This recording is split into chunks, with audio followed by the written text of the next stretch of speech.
Welcome in to the RotoWire NFL podcast, brought to you by Dynasty owner. I'm your host, John McKechnie, joined as always by Mario Puig. Mario, we are into mid-June now at this point, so the weather's getting kind of nicer, but otherwise, that's about the only good thing about things that are happening right now, unfortunately. But how's it going for you otherwise? Have the bugs dissipated? Not really, but it's easy. I just don't go outside very much, and yeah, it's I'm done moving also, or more or less I'm done moving. So even if there's some bugs on me, I'm probably still just kind of taking it easy right now. I'll let them get away with it for a while because I'm in a good mood, you know. But when I get mad about whatever my next issue is, there's going to be a hell to pay. Yeah, dead bugs as far as I can see. At least we're not on the East Coast where all the cicadas are, the 17-year cicadas. Those things are insane. Yeah, I might have mentioned it on several previous podcasts, but one got in my room before I knew what they were a few years ago, and it sounded like a rattlesnake, and I thought there was an actual rattlesnake in my room, which is not like you might think you'd be ready for that, and you might think you have a plan if there's a rattlesnake in your room all of a sudden, but it's really easy to convince yourself that you're just going to have to stay in the corner and, like, you know, wait it out, starve there, and hope it goes away because getting on the floor seems like a bad idea. Yeah. Luckily, I eventually spotted it, and it was like, oh, well, that's not a rattlesnake. I thought it was just like some big bird bug or something because it was still a gigantic cicada. But yeah, I don't want to deal with those anymore. That I would have to kill if it came in the room. Like I need like a jar or something to throw at it because it's probably that big, but I'm not wasting any time. I can't deal with those. The old Austin Powers method of my plan is to soil myself and come up with a new plan. That's basically what I did, and I'm, not quite that far, but it was getting to that point. It's scary. I mean, yeah, I don't mess with rattlesnakes. I don't mess with cicadas. So yeah, that double whammy. All right, so let's move into the topics for this week. So you had an article go up on the site earlier this week on your Dynasty Watch series talking about guys to consider selling in your respective Dynasty leagues. But before that, the biggest news that came across the NFL wire this week was Monday, when Dalvin Cook announced that he is planning to hold out from all the team activities until he receives a quote-unquote reasonable extension. So let's break this down. Let's look at some of the historical comps for this, and what it could mean and what the ADP fallout could mean for both him and then the backups in Alexander Mattison and Mike Boone. So start out with your initial reaction. Well, I think people are wrong to assume that Dalvin Cook has no leverage here because they tend to look at that when they look at it that way as like, oh, he would not project to earn as much money over this whatever stretch of time. Like this chart's bigger than this chart, and this is the chart that happens if he doesn't show up and these other things happen. And one of the things they assume will happen in that case is that the Vikings will just eat it and be just terrible this year and basically give up, throw in the towel right at the start. And I think that's not going to happen. I think Mike Zimmer is like, he's going to get some goons if he needs to get the front office to see this the right way, because if he doesn't do something this year, like, he could just get fired. And if he doesn't have Dalvin Cook, it's going to be real easy to have a bad season with that team. So I think it's pretty reasonable for Dalvin Cook to hold out right now, and I think it's reasonable for the Vikings to pay him, especially since he's not seeking the Christian McCaffrey, Ezekiel Elliott kind of money. So they have about $12 million in cap space right now, the Vikings do. Okay. And I'm trying to pull up Dalvin Cook's particular number. So yeah, he's at about 1.3, I think, 1.4 million on the cap hit this year. So his per year figure would not be any higher than just using the cap space they already have to basically just give him a raise. And if that's the question for them, why would they withhold the money? What are they going to do with it anyway? I don't really know what people expect them to do, especially after trading Stephon Diggs. It's like you take Diggs off the books, replace him with that rookie contract for Jefferson. Savings are there now. What do you putting them toward? Are they really going to just withhold this money on the principle of like, well, we think we should just pay you less, even if we're not doing anything with this money that we're saving otherwise? I don't know. People seem to think that this is going to be like he just folds. I think it's like the Vikings and him will just kind of meet in the middle. So whatever it is that people think that, that they're trying to convince themselves like Cook will play because he has no leverage, or Cook, might play because they just might pay him, which is what I think.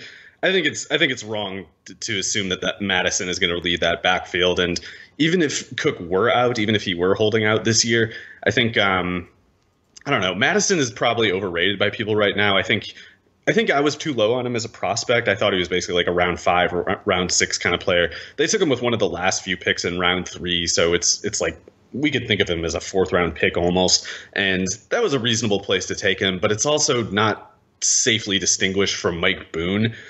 He's unproven, of course, too, but he showed a little bit, and he is more athletically explosive than Madison. He's just not as big. So it's one of those things like Madison would be good, yes, if Cook didn't play, but I don't think that the inflation scarcity price, the after the fact price increase is not, in my opinion, worth chasing. Okay. Yeah. So, when it comes to Matt, like, I think it's easy or maybe important one way or the other, depending on how you're viewing this, to look at past running back holdout cases and look at how they unfolded. So, I mean, you could go back to Le'Veon Bell. I don't think that this is going to go that way, of course. And then last year, Melvin Gordon had, and we kind of snuffed this out early, is like he had no leverage because it had been proven throughout the latter part of the Chargers 2018 season that Eckler and even Justin Jackson were, and who we'll get to a little bit later, the offense didn't really fall off when Gordon was out because those two were so effective. So the Chargers could kind of look at that and then also look at the production that they were getting from Gordon and be like, okay, we're, keep holding out. That's totally fine with us. We're just going to keep on rolling for a little bit. So I think that Cook does have a fair bit more leverage than that because he is A, more talented, and B, the options behind him are significantly worse than what the Chargers were dealing with a year ago. Yeah, definitely. Cook is better than Gordon, and the alternatives that the Vikings have are nowhere near the level of Austin Eckler. So, I mean, I can understand why people think various things are going to happen, but to me, I think it's pretty clear they're just going to come to some sort of middle ground because they were probably planning for this scenario in the first place. I don't think this is a surprise. And if they're not surprised by it, they would have done something else to basically add more talent to the offense, because you remove Stephon Diggs, then you remove Dalvin Cook. You might as well just lay down, forfeit, and that's clearly not their plan.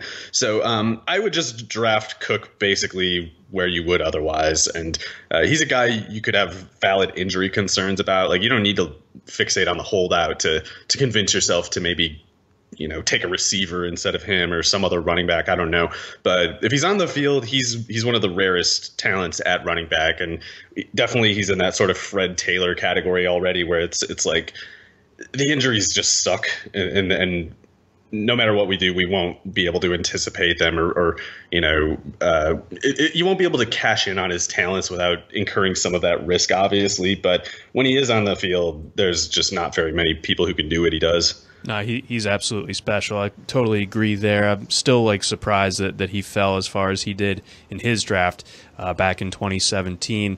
And I kind of want to use this as a jumping off point to just talk about running backs in general and getting to their second contract. And I feel like the NFL sort of has a problem right now where the running back position, when it's on the field, is an important position, but the players themselves can, their shelf lives are so short, and we've seen time and time again teams get buyer's remorse when they pay heavily into that second contract for their running back. So do you think that there's some sort of way, maybe in the next CBA or something, to where running backs can get to that second contract faster when it's not going to be a diminished return on it? I really don't know. I mean, it's complicated either way, and part of what makes it complicated in the first place is the salary cap, which, if they didn't have the salary cap, it's not like it would just make running backs, a hot commodity. It's not like teams are only pinching their salaries over that reason.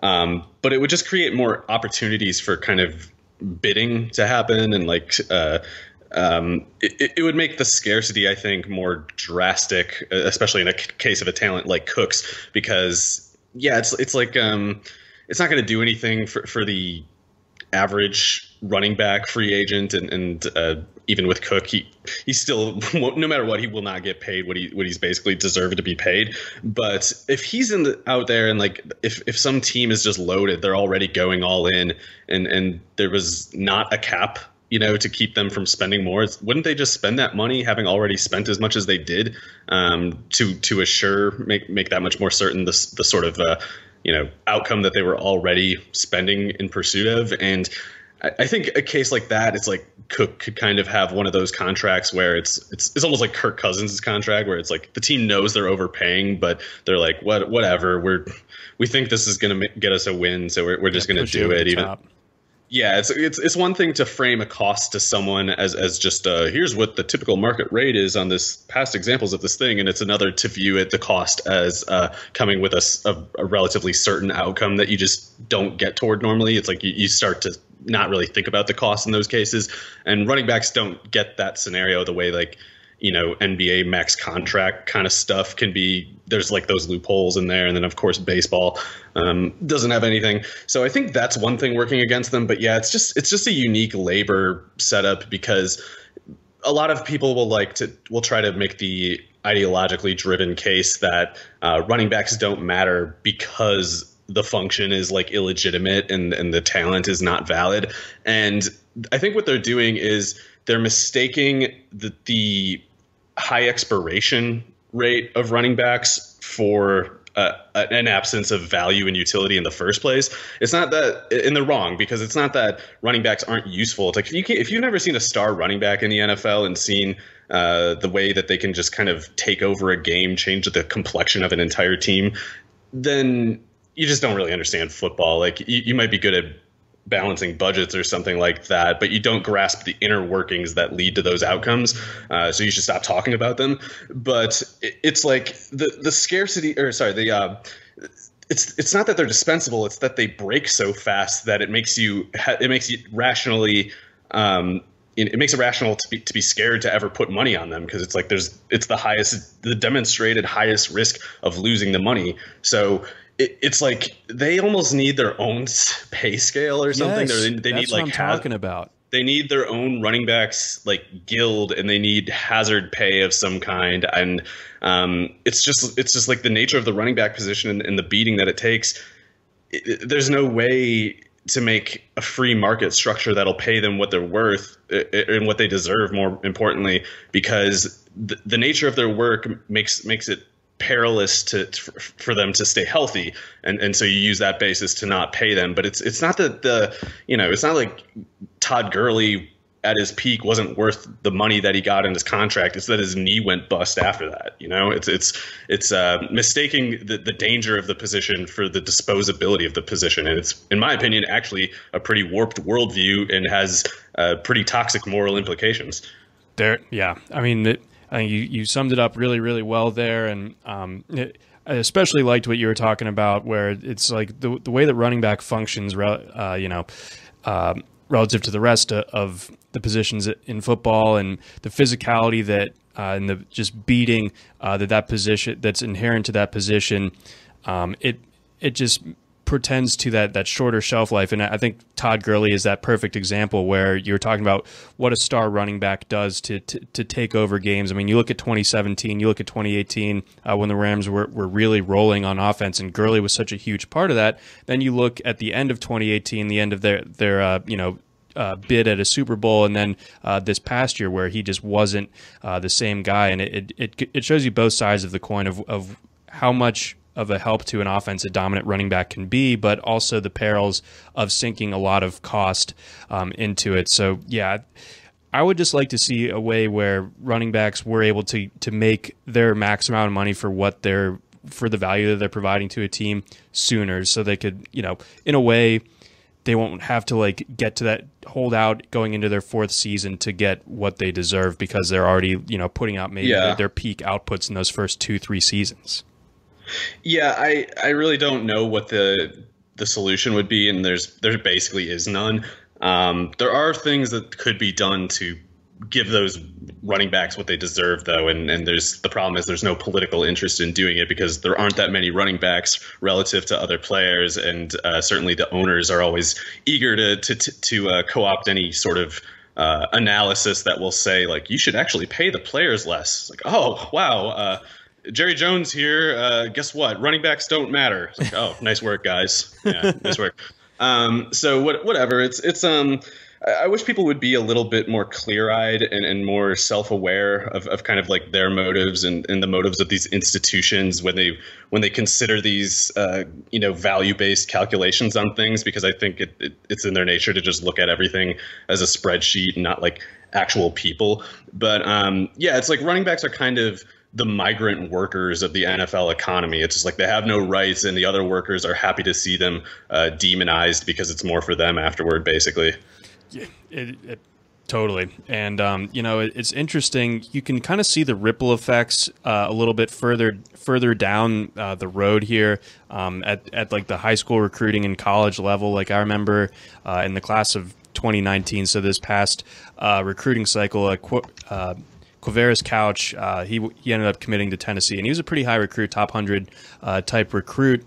And he was initially listed as a running back on 24/7 Sports, but he made the decision, I think late in his, or like right before his senior season, to switch to the other side of the ball because, he kind of read the tea leaves and was like, running back is not the way I'm going to make the most money. So I'm going to switch my position with the hopes of things working out there. So therefore I have a higher earning ceiling.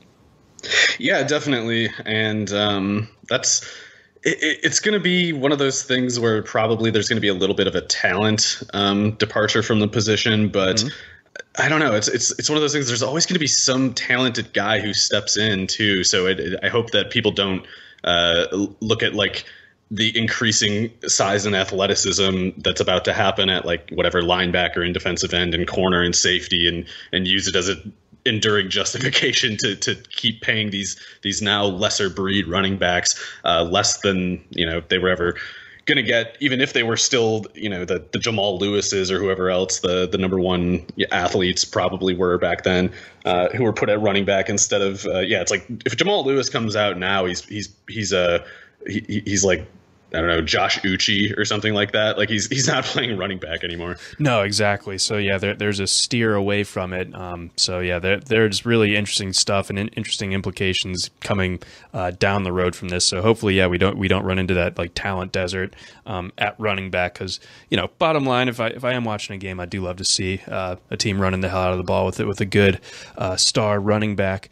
Before we get into your article, we have a message from our friends over at Dynasty Owner.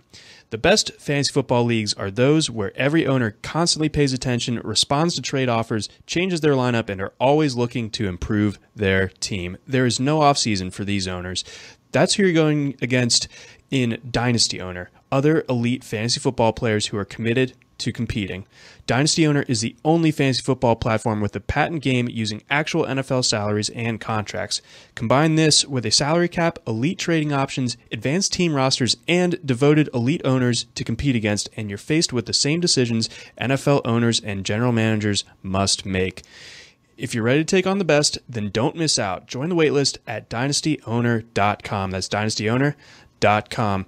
All right, Mario, let's get into your Dynasty Watch article from this week. Went up on Monday. We got 6 guys who you identified as pieces that if you have them on your respective roster, you should consider moving. Let's start things out with if you have anything to add, or if I didn't sum up the premise of the article correctly, go on, and then let's get to Russell Gage. Yeah, that was all correct what you said, and yeah, I'm not trying to say all these players are the same degree of urgency. I actually list them in descending urgency. So Gage is first on the list, and that's because if I'm a Gage owner in any Dynasty league, I am just trying to scam him off onto somebody else and just get something I guess you don't need to do it right this particular second, but I would do it before training camp gets underway, because I think it's going to be one of those things where people are assuming he's going to do this because he was kind of the last one to do it. Like, he was the slot receiver for Atlanta last year by default, basically after the Mohamed Sanu trade, and they just never really had anybody else to so much as compete with him for it. Like, they were kind of grooming him as an undrafted free agent, athlete project type, because at LSU, even though he was at receiver, I want to say for at least 2 or 3 years, he never amounted to an actual receiver. He basically just took jet sweeps, end arounds. That's all he really did. But he always had that quality on tape that people would fall for, where he looks fast and elusive because he's just kind of doing a lot. Like, he's just like feet and hands are moving a bunch. He's changing directions a lot, but he doesn't actually do as much as your eyes think he's doing. Like, if you look at the actual stats and what he does relative to what other players do with the same usage, he's pretty clearly a drain on the offense. Like, he's this theoretical talent that doesn't have any practical use. And even as far as his perceived athletic upside, it's pretty limited, because he ran a 4.42 at the LSU Pro Day back for his draft. And that's fast, generally speaking. But it's probably no better than a 4.45 if it's at the combine, and it's at serious risk of being more like a 4.52 at the NFL combine. And doing it at 180 pounds, 6 foot, that's just not interesting, really. It's like, when you're that skinny, it's not impressive to run a 4.45 at the combine, or at least not impressive when you're known more for just taking jet sweeps from the receiver position than actually running routes and catching the ball. So with Gage last year and the year before that, he did the same thing that he did at LSU, which is basically just nothing. Like, he wasn't very good. He was drawing some targets. He wasn't catching very many of them, even though they should have been kind of the easiest, the lowest difficulty targets in that offense. So he, at this point, has caught 65.6% of his targets at 6.1 yards per target. And given that he's shown basically stagnation in his development, even going back to LSU, I'm pretty comfortable saying that Russell Gage will either outright lose the slot position role with the Falcons, or he will fall into a committee of some kind. It could be Calvin Ridley plays more slot snaps than in the past couple of years, and maybe Gage just gets displaced by default, and it's some outside receiver who ends up replacing him, even though it's Ridley replacing him in the slot. Mm-hmm. Or it could be that, I mean, I'm not giving up on Olamide Zaccheaus, however you pronounce it. He should be a pretty prototypical slot receiver, and unlike Russell Gage, he was highly productive, pretty memorable volume actually at Virginia, including pretty early in his career. So I like Zaccheaus to displace him. And even if not, there's these two other guys, Jalen McCleskey, who was a pretty good slot prospect at Oklahoma State before he transferred to Tulane. And then there's also this guy who I don't know much about, but last 2 years at Tennessee State, this other undrafted rookie, Chris Roland, he's way too small. He's like a Jakeem Grant sort of case. Like, he's probably like 5'6.5", 180 or something. But they say he runs a 4.48 40, and at Tennessee State the last 2 years he's been averaging 100 yards a game. So he could be like one of those guys. Doesn't need to fully kick Gage out of the lineup to make him useless, because he's already barely clinging to relevancy because he needs because of volume. Yeah, on the volume. And it's like, if he goes from a 60 snap slot receiver in the Atlanta offense to a 28 snap player, like, he's not going to be useful anywhere. And I think it's a pretty high risk that Zaccheaus just displaces him outright, or that some combination of Zaccheaus, McCleskey, and Chris Roland just do enough to make him useless. So there are some people who have their hopes up that Gage is some sort of sleeper as a slot receiver in this, understandably, because this is a position where Gage was already targeted pretty consistently last year, and Sanu was pretty productive there before, and Matt Ryan tends to post pretty good numbers in the passing game. But I think it's a false premise to think that Gage is an heir to anything in particular in this offense. Like, I think he's kind of just going to hang around, and honestly, like, I'm pretty sure Zaccheaus is better. I wouldn't be surprised if Gage isn't even on this team come the winter. Yeah, I'm Team Zaccheaus as well. But I think that And I guess you're kind of reading the room correctly, and because you let off your article with him, because there must be some semblance of hype somewhere out there regarding Gage, and I think also the fact that the Falcons, if you just look at their overall offseason, they didn't really add at receiver, so you would think that they were comfortable if Gage ended last season as the receiver 3 in the offense or as the slot receiver. And there weren't any real notable competitors added, then they would think, okay, like he should be due for the same amount of work, and he should be better next year. And I think that you broke down that he doesn't really have the profile that portends, a big growth.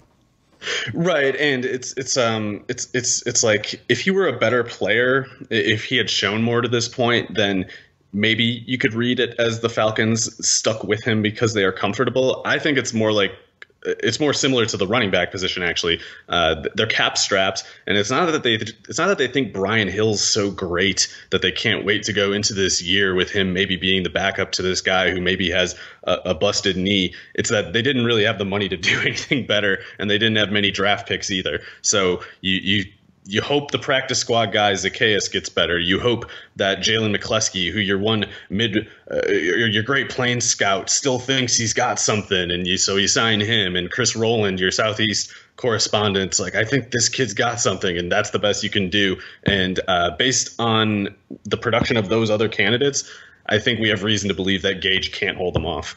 Yeah, exactly. And I think also that there's a case to be made for the way that this offense is going to be shaped, where maybe Julio and Calvin Ridley alone account for upwards of 45% of the target share.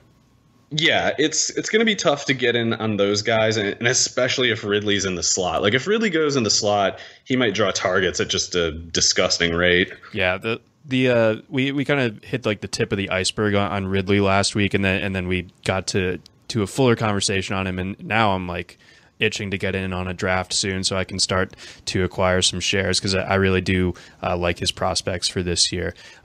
Ridley, to be clear, not Russell Gage. Of course. All right, let's move on. Kind of other side of the coin here, a more veteran player, a guy everyone knows, and a guy who's had a great career to this point, but goes to a place with it's kind of a weird landing spot, and I think you had a smell out for that when this signing happened, and that was Emmanuel Sanders ending up in New Orleans. So what do you make of him now, and what makes him someone that you'd be looking to deal in Dynasty? Well, it's kind of a cop-out entry on my part because, of course, sell the 33-year-old receiver is not useful advice in most cases. But I try to say a little more specifically, I don't even think he can really give you much this year. It's not that I'm thinking cash out while you can, because he's going to have to retire in a couple of years. I'm a little more concerned that people are just overvaluing him right now, and that's the basis for trying to move him, because I understand why some people would look to him as kind of a sort of 12th, 13th round pick in one season redraft, whatever, because he was effective last year. He was a good receiver, and it's even more so impressive how he was pretty busy out of the gates, even with that late 2018 Achilles tendon tear, which is just, yeah, that was. I still don't know how he came back that fast, and maybe someone could even reason, so he'll be even more strong physically after a year to recover. But I don't think that would be true for a 33-year-old receiver. I think, if anything, it's more likely to still just be a downward descent. Yeah, that probably shortens your career span more than anything. Well, it's just it's one of those things where, at that age, you're your muscle, whatever, fibers and tendons and stuff aren't as elastic, and they're just not as alive as they used to be. So it's generally the case that a player who comes back from a big injury will be better off in the second year than the first. But what if that, does that really play out in practice when that person should be declining anyway on the basis of their age? At best, I'm thinking he stays the same as last year, and 33, that's kind of asking a lot. That's where it's it gets really hard for even good receivers to stay afloat at that sort of trajectory. And I think he'll still be good, because part of why Emmanuel Sanders always was good is because he just knows how to play receiver really well. Like he's good at wide receiver stuff, but that might not be enough to be more than a situationally useful player, because he was efficient last year, but I think you already see signs of this decline, because even though he caught 68% of his passes, targets I should say, at 9 yards a target, he wasn't drawing targets nearly as often as in the past. So the way I read that is like he's still doing these things well on certain plays, but he just can't do it as regularly as he used to. And specifically what I'm saying is last year he drew targets on he averaged 0.113 targets per snap, and over the 2 years prior combined, it was more like 0.15. So I know that doesn't sound like much, but that's just, over the course of 800 snaps, that kind of stuff adds up. And I think it takes a pretty big leap of faith to think the pendulum would swing the other way, going to a team where the two leading targets are as non-negotiable as any other offense in the league, where Michael Thomas especially, the whole offense is for him basically. Like it's not going to help your share projections by going to a Michael Thomas offense, generally speaking. And then there's Alvin Kamara too. Latavius Murray could be pretty well involved. Taysom Hill could be involved. Jared Cook is still there, and it's enough to be called crowded in the first place, I think. And then it's structurally made more crowded yet by just the kind of personnel direction of subtracting the downfield speed emphasis of Ted Ginn, which has been a constant part of this offense, not Ted Ginn specifically, but the function that he served has been constant going back to the whole initial breakout of Drew Brees in New Orleans, however long ago that was already. Seems like a dozen years or something. Yeah, it's been a long time. And back then, initially, it was Devery Henderson. And after him, it was Robert Meacham and Kenny Stills and then Ted Ginn. And that's something I don't think it was coincidental that these other good things happened this whole time while that downfield speed threat was there. I think that was part of the formula. You create the room for whoever, Marcus Colston, Jimmy Graham, everybody else underneath, Reggie Bush, largely because there's safeties running with this other guy. Drew Brees might still be good this year, but he's more dependent than ever underneath, as dependent on underneath passes as any quarterback in the league, basically, to be more specific. And it's no longer going to have that downfield speed threat. So Ted Ginn might be a terrible receiver, and he basically is, but he still is a player that the safety would keep track of. And if Ted Ginn was running uncovered, a safety would go after him. It's less likely to reach that same tension point in a play design if you're going to have Emmanuel Sanders as the outside receiver opposite Michael Thomas, or Traquan Smith as the fastest receiver on the field. Jared Cook is now the main downfield pass catching threat in this offense. And even if he's fast for a tight end, that's just a huge structural distinction from someone like Henderson or Stills or Meacham or even Ted Ginn. So I think it's asking a lot of a quarterback as old as Brees to still be good at this one thing that he is now. He's like only good at that one thing, and I think you're making him be better at it than ever by basically being predictable. Because if that speed threat isn't there, and if it's not convincing, like if you want to send Emmanuel Sanders on a go route, it's still not going to have the same effect on the defensive strategy as if it was Ted Ginn running it, And so I think by having Sanders out there, they're making it harder on all of those receivers, Sanders and Thomas, and I guess whoever else, Kamara, Traquan Smith, because the safeties are going to be closer to all of them than they were ever before. So are you, to a larger point then, I think a lot of people have the Saints as maybe they're the favorite to come out of the NFC.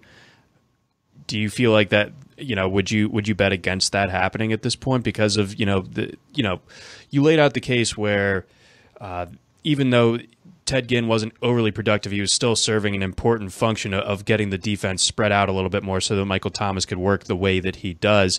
And now that speed element isn't there, this offense could just, kind of be playing within 10 yards of the line of scrimmage more often than not.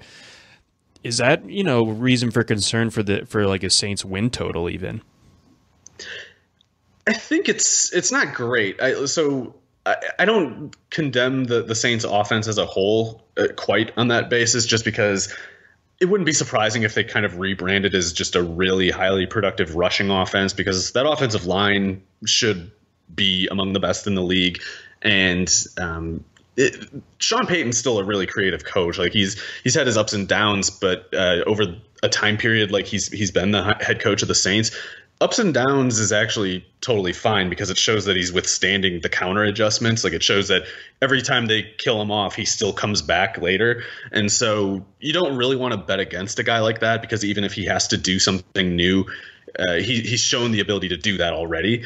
But it's going to be, I think, diminishing returns for Breeze relative to what some people expect. And it might be just the efficiency. It might be both the efficiency and the volume. It might just be the volume, but that's kind of what I'm leaning toward. It's like something has to give, because Drew Brees, the theory of Drew Brees in this offense, just it has never had the components that they're going into this year with. So it necessarily has to be different. And, that's an unknown. And I think more importantly, even if it's an unknown, it's not specifically what people have in mind. And if you're paying players if you're buying players in fantasy drafts on the basis of some particular idea, it should be important to you to make sure that that idea is actually accurate. Like we can be right on the basis of, generalities, of course. Like sometimes you can't do better than a generality. But I think people might be fundamentally getting the vision wrong with this offense, which should make people maybe reconsider if anyone agrees with that. All right. Let's move on to the third entry in your article, Justin Jackson of the Los Angeles Chargers. He's an interesting guy, and I'm paying extra close attention because I actually have him in the RotoWire Dynasty League. So if any of my coworkers are also listening to this podcast, you can fast forward so I can figure out how to place you later on. But yeah, Jackson, a guy who I was really low on coming out of college because he didn't have great athleticism. He didn't have a frame really either that you would think would match up with his type of usage at Northwestern, where he was getting like 300 plus carries a game. It's like, okay, he's got to be like a 215, 220 pound bruiser type of guy. Like, no, much smaller than that. So, that wasn't great. He didn't have the production or the efficiency in college there. So I was surprised to see him do as well as he was back in 2018, specifically when Melvin Gordon was out for a bit. I thought that he looked not quite as good as Eckler, but I think I can remember like that Steelers game late in 2018. Justin Jackson looked really good in that one, if I remember correctly. So there have been instances where it's like, okay, this guy looks like he can play at this level. But then you turn the corner into this year, they're as opposed to there being Melvin Gordon and Austin Eckler standing between him and the field. Now there's just Eckler, but the Chargers did also bring on a rookie who's pretty impressive in Josh Kelly. Yeah, so I guess we could be a little briefer with Jackson just because we talked a little bit about him recently. But my worry about him is basically that he has probably some skill and he has some athletic talent, but he has an unusually lanky and light frame for a running back. To be 6 foot and sub 200 just isn't very good. Like you're still kind of skinny at 6 foot if you're any less than 210, because Kelly is about an inch shorter and he's 14 pounds heavier. So right there, Kelly is kind of like the specific example of the pitfall, I guess, of a running back like Jackson, because Jackson can be good at running back stuff and he can be fast or quick in some sense or another. But when you're on a frame that's ill-suited to kind of harness football functions, you usually hit a diminishing return at some point, or you hit some physical limitation at some point, some functional limitation at some point. And I think in Jackson's case, even if he would be in a vacuum, good on some sort of play call, some sort of carry or another, the functions that are open for up for grabs in that offense are basically the things that Austin Eckler can't do, or that Austin Eckler doesn't generally do. And Austin Eckler's already a really good player, and very importantly, he's the best at catching them on running backs. that's a pretty important avenue for a running back like Jackson to have open if he's going to have much upside or consistent utility. Because if you're underweight, if you're not dense as a running back, if you're more of a in space kind of back in theory rather than a running back who gets a lot of reps and accumulates volume that way, you need to get receptions, especially to take advantage of the PPR kind of ubiquity in fantasy football at this point. It's like you need that passing game functions. But being on the team with Eckler just cuts you off like totally from that, and it doesn't help to have the 3 pass catches that they do between Allen and Henry and Williams in addition to that. So that cuts off a really important lane for Jackson, I think. And then the pure running functions out of the backfield are really all that's realistically up for grabs. And I just think Kelly projects better there. Okay. Yeah, that's it. So it's just not that Jackson is like a poor player. It's more that like his role, like his standing, his value to the Chargers is less than where it would be on another team almost. And people often envision him as this lottery ticket, like a high upside kind of gamble. And I think it's very much the opposite. I think he's a low upside gamble. Oof. So those aren't the kind of gambles that we like here. Let's move on. Rob Gronkowski, another guy who, I think that he went.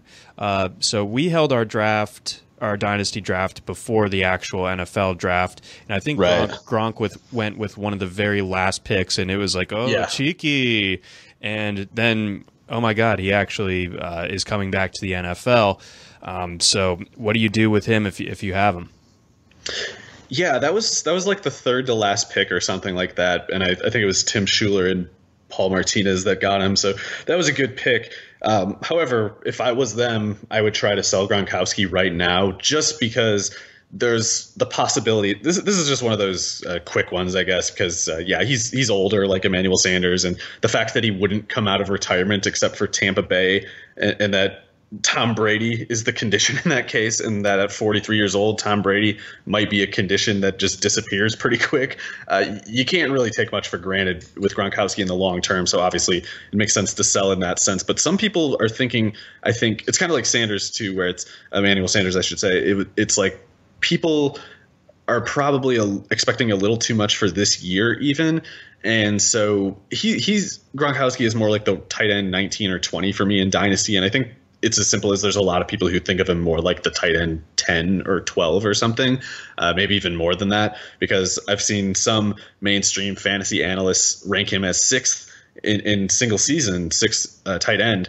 So that would put him ahead of guys like Higbee, maybe Henry, players that he should not be ranked ahead of even in redraft. And so if there are people who think that along those lines in your league and you own Gronk, I think it's just one of those, categorical opportunity things where it's like, if the market's laid out this way, you should probably try to exploit it because it won't be this way in the future. But I think, as far as that Tampa Bay offense goes, even if they're a 2 tight end offense, that's not necessarily reassuring for Gronk specifically. Like, that's reassuring for OJ Howard specifically, not Gronk. Like a 3 wide 1 tight end offense would probably better suit Gronk because OJ Howard is a pretty similar player in terms of, that 6'6", 255, better downfield than they are on hooks and curls and stuff. So I think if Gronk was on a sort of 780-yard, 3 or 4 touchdown pace 2 years ago, which is Tom Brady being 2 years younger too as well,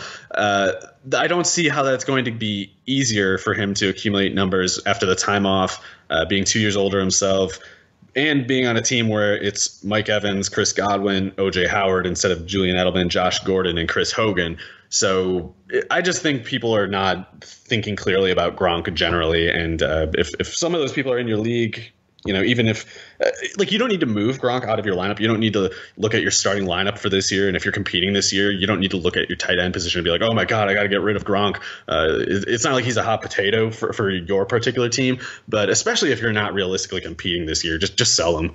Okay. I'm just trying to think of the prospective owners that would be on the side of buying Gronk right now, and it's got to be a team that's like a win now and just needs a little bit of added tight end depth. Yeah, and if it's somebody who has like Chris Herndon, for instance, I would see if I could trade Gronkowski for Chris Herndon and a third-round rookie pick or something like that, or anything really, because I would just rather have Herndon in a vacuum. So I guess I would take Gronk for Herndon straight up, especially if I wasn't trying to go all in for this year. But that's the general thing I would look at, I guess. I think there's a few tight end, OJ Howard even. Like I would trade Rob Gronkowski for OJ Howard in some other toss-in thing that hopefully improves my depth or gives me some sort of lottery ticket somewhere else on my bench. I see. Yeah, I'm certainly, I'm pretty much out on Gronk and redraft and then Dynasty, doubly so. But I think that whatever his best days in Tampa Bay are going to be, it starts like week 1, and everything from there I think might be a pretty quick downhill. So I'm not sold on that ending up working out. But if you're out there and you got him, see what you can potentially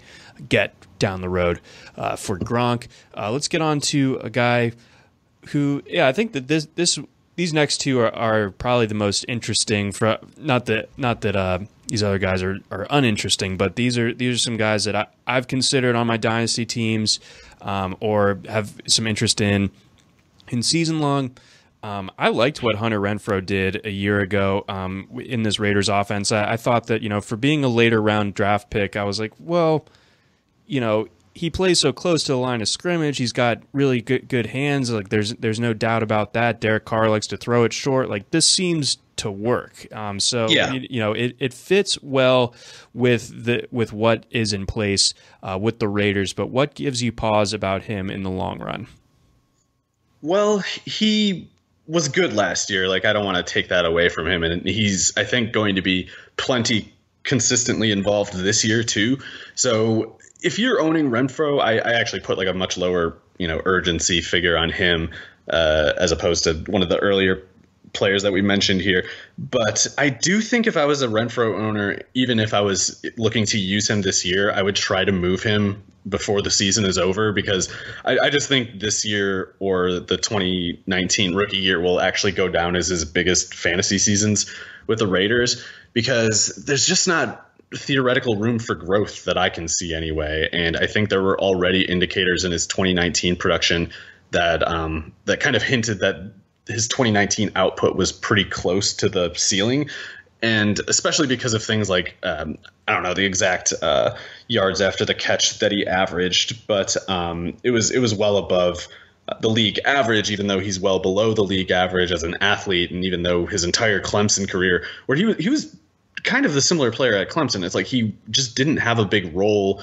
He was pretty reliable within it, but he just wasn't really the kind of talent to really increase his grip on an offense. So like, it's funny that you mentioned that, because maybe this could have like an exact parallel to that, where earlier on in his Clemson career, like the season that he caught the game-winning touchdown in the national championship game, Clemson didn't have a loaded receiving core. Like, because I think that was Deion Kane.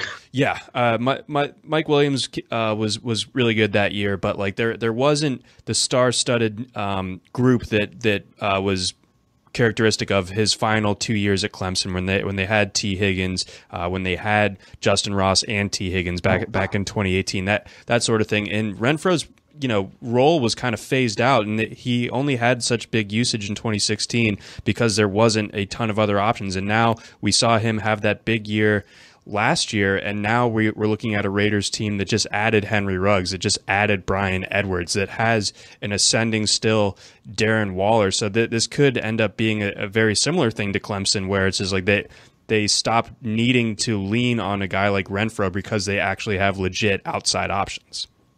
Yeah, definitely. And I think I've got everything kind of gathered now.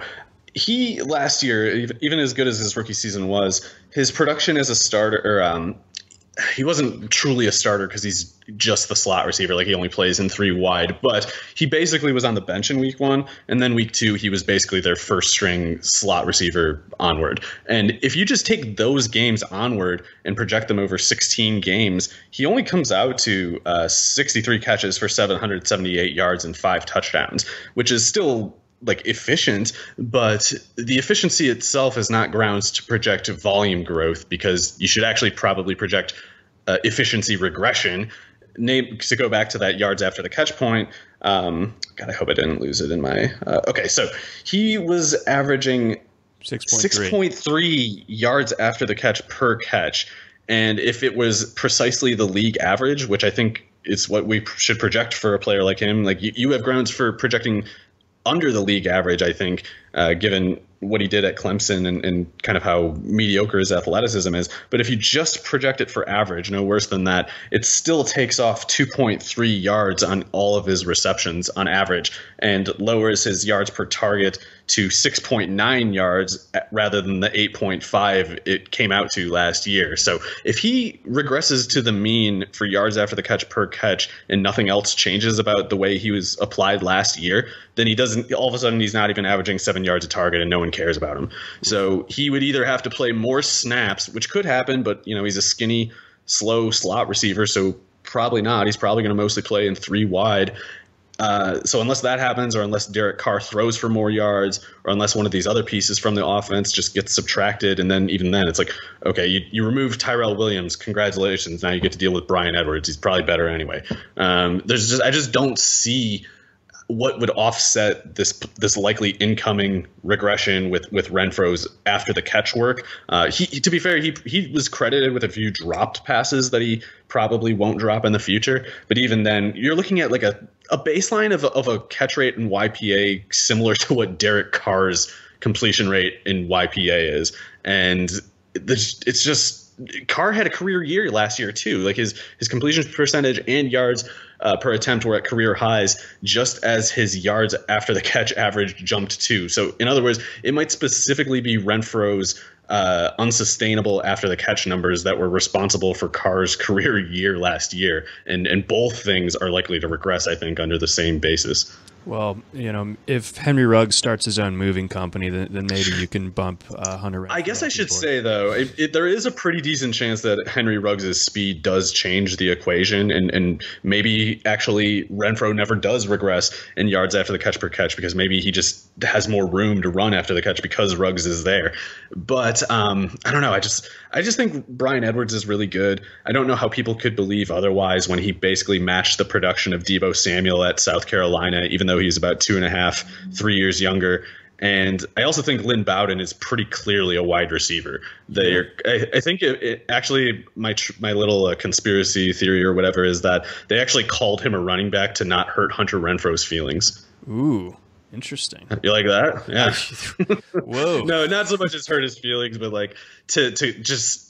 Like, I could imagine Mayock like, they're going to ask about Renfrow. Call him a running back. I like any sort of deep state Raiders talk I'm here for. But I think also Bowden could be the second best running back on that team, though, too. So there's a lot that Bowden can do for a good football team. They re-signed Richard, though, and Richard's automatic as a pass catcher, even if he is responsible for the COVID pandemic. Yeah, that is a problem.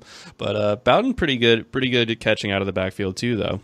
Yeah, definitely. It's and Bowden, like I think he can play running back, but it's like, why wouldn't he play receiver? He's really good at it. So yeah, I thought that was a little strange.